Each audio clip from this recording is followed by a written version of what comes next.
Hey guys, today we are going to look at a marvelous place in Sri Lanka. This place is known as Sigiriya. There is nothing like this anywhere in the world, which is why it is known as the eighth wonder of the world. This is actually a giant monolithic rock about 660 feet tall, and you can see that it has a flat top like somebody cut it with a giant knife. There are incredible ruins at the top which are extremely mysterious. So let's go straight to the top and see what's up there. As you can see, there are a lot of strange brick structures here and there, and it is not only confusing for visitors, but even archaeologists are not able to make complete sense of what these structures were used for. They confirm that everything you see is at least 1500 years old. But the mystery is not what these structures are, it is how these structures were built. How did ancient builders manage to move all these bricks to the top of the rock? It is reported that at least 3 million bricks are found here, but it would be impossible to make these bricks on top of the rock. There is not enough clay available here. They would have to have transported these bricks from the ground. Now, the really bizarre part is that there are no ancient stairs from the ground level which go to the top of the rock.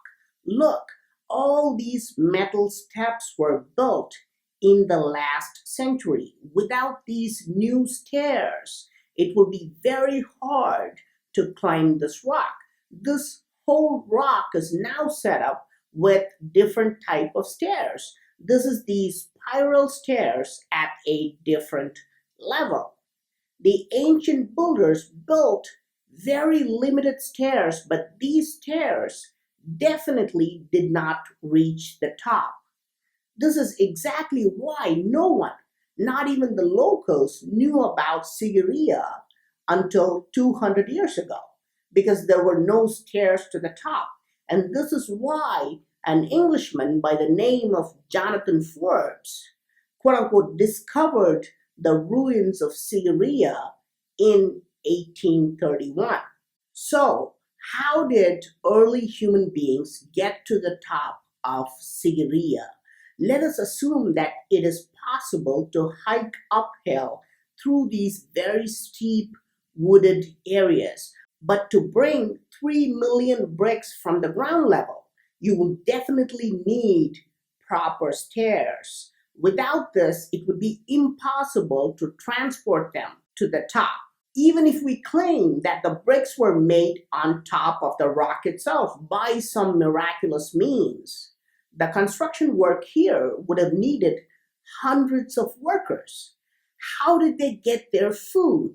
Look around, there are no fruit bearing trees or crops growing here to feed anyone. And what about tools? How did they carry their massive primitive tools? Where did they rest and sleep? But it gets more baffling.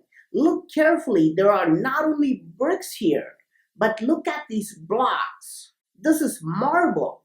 The milky white marble stones are not native to this area at all. These blocks are actually very heavy. Each stone, which makes up a step, weighs about 50 pounds. And we can find thousands of these marble blocks here.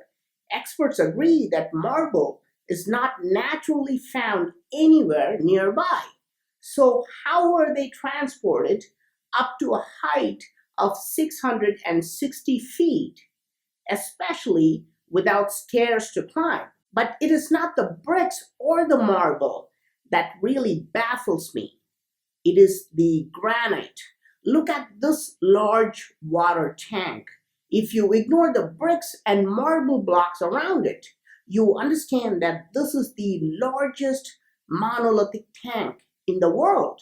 It has not been built by adding stone blocks. It has been created by removing granite, by scooping out tons and tons of granite from solid rock. And exactly how many tons of rocks have been removed? This entire tank is 90 feet long and 68 feet wide and is about 7 feet deep. This means at least 3,500 tons of granite have been removed.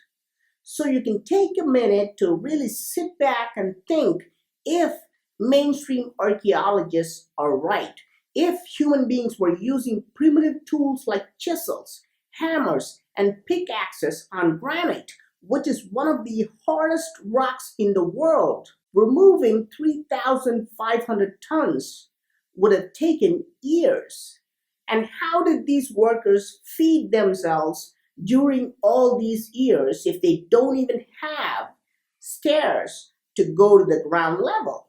There is something fundamentally wrong with mainstream history books which talk about ancient people cutting rocks with chisels and hammers. But this is not just a theory. We have actual evidence in front of our eyes. Look here, we don't see individual chisel marks. We see long, snake like, winding tool marks which are continuous. This is not how primitive chiseling and wedge marks look. This tool mark reminds us of scooping ice cream out of a container. Ancient builders must have used a similar technology to scoop out granite like ice cream. And this tank has some strange properties. It does not need any human interference. No one is adding water to it or draining water out of this tank. Throughout the year, it will never completely dry up, even during the super hot summers. And it will also not overflow during rainy season. This is really strange because Sri Lanka does have very hot summers and gets a lot of rain during the monsoon season as well. The tank appears to collect water through percolation and also seems to have a slow draining system underneath. There's another small rectangular tank which completely dries up during hot summers. Unlike this large monolithic tank, which always has fresh water. This is why locals refer to this huge tank as Ravana's swimming pool because they believe it was built by Ravana, the greatest ruler of Sri Lanka, who lived many thousand years ago. According to ancient texts, Ravana was not human, but belonged to an extraterrestrial race called Asura, which we will talk about later. Now, going back to the construction of all these structures on top of Sigiriya, how was it done? Today, we have modern stairs, railings, and other facilities, and you would still need to have good fitness. It takes about 2 hours to get to the top. How did ancient builders climb on this rock and transport materials without having proper stairs? Experts will argue that ancient people did it with hard labor. They took many years and walked through the jungle. But I'm going to show you more evidence that ancient builders must have had some other technology or capability to accomplish these constructions. Look at the rock face here. You can clearly see the tool marks, large channel-like rectangular cuts, and various other markings. Archaeologists confirm that these were made during ancient times. But look around. Do you see any stairs or even a slope or a tree to stand on? How were these cuts made if there's not even a place for human beings to stand? How did anyone get up there? Were these cuts made by humans or by asuras who were equipped with advanced technology. These look like steps going up, but they're going vertically up at a 90-degree angle, so it is impossible for human beings to use them. In fact, these are not steps. Archaeologists call them grooves and don't know why many ancient sites around the world have these grooves. But more importantly, how were these grooves created on this rock? On top, look at these holes. These are circular holes made artificially. Look at this deep hole. It has been clearly cut with advanced technology and goes deep inside the rock. These are not natural. Why were they created? In 1982, Sigiriya was declared as a World Heritage Site by UNESCO. Why? Because it has a very unique feature. Sigiriya was the place where nature and ancient technology were combined to get the desired output. For example, look at this brilliant entrance near the ground level.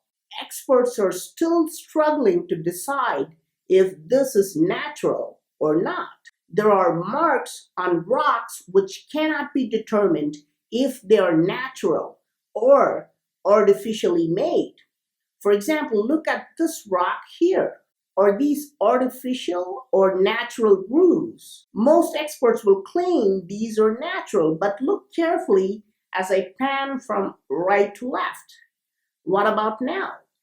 Is it natural or is it artificially cut? What about this protruding overhanging stone? Look at the cut here, the dark cut.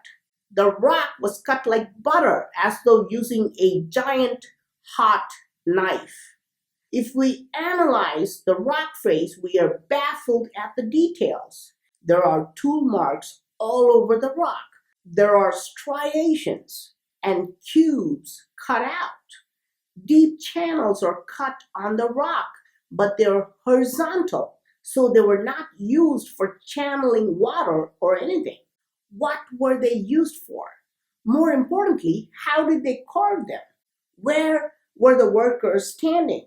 So, what do you think? Was Sigiriya made by human beings with primitive tools and hard labor? If so, how did they bring 3 million bricks and tons of marble rocks from the ground? How did they manage to cut 3,500 tons of granite and find a unique technology to keep the tank always filled with water? How did they make these cuts on the rock face without any stairs or even a place to stand? Or was Sigiriya really built by asuras who had extraordinary technology? Please let me know your thoughts in the comment section. I'm Praveen Mohan. Thanks a lot for watching. Don't forget to subscribe and also click on the bell button to get all the updates. Please give this video a thumbs up and do share it with your friends. And I'll talk to you soon.